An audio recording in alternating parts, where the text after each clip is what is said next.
Je vais vous présenter rapidement le Rapid Learning à travers une courte formation que nous avons mis en place sur l'allaitement maternel. Qu'est-ce que le Rapid Learning? On parle aussi d'ailleurs de micro-learning. Donc c'est une méthode pédagogique permettant de répartir différents contenus sur plusieurs modules de format court en général. Le constat a été fait, les apprenants ont de moins en moins de temps de concentration effectif, on est sur à peu près 12 minutes.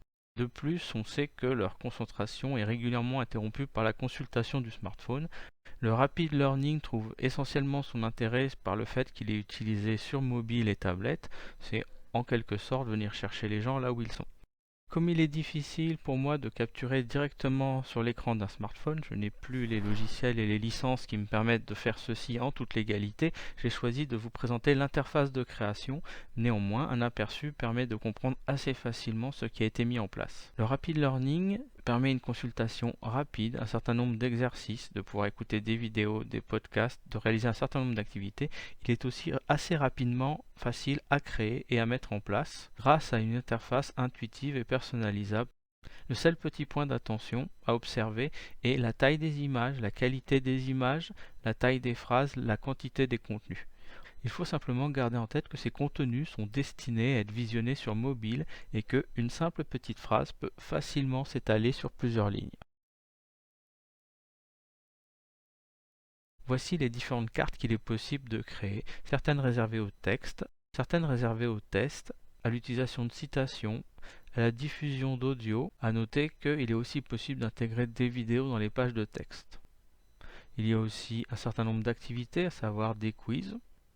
Bien au-delà de ces différentes possibilités, de ces différentes activités, les solutions permettent en général d'interagir entre membres, entre utilisateurs et parfois même avec le formateur en posant des questions, en chattant directement avec lui.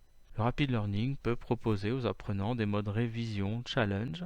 Cela ne me rajeunit pas à titre personnel, mais le Rapid Learning est la version moderne des fiches incollables de ma jeunesse. Atout, tranquillité incontestable des parents pour tout long trajet en voiture. Je vais maintenant parcourir librement la formation allaitement.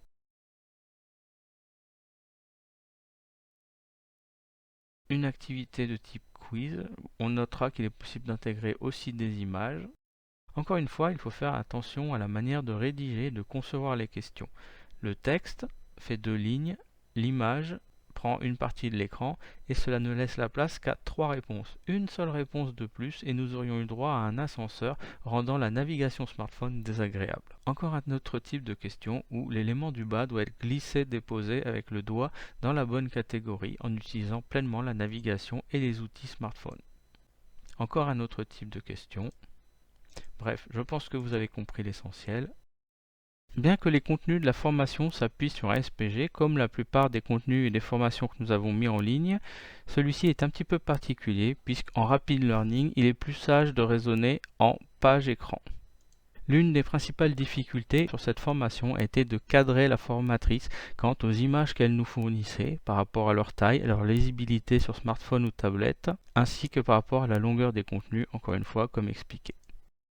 Voici mon ancienne équipe, je suis ici.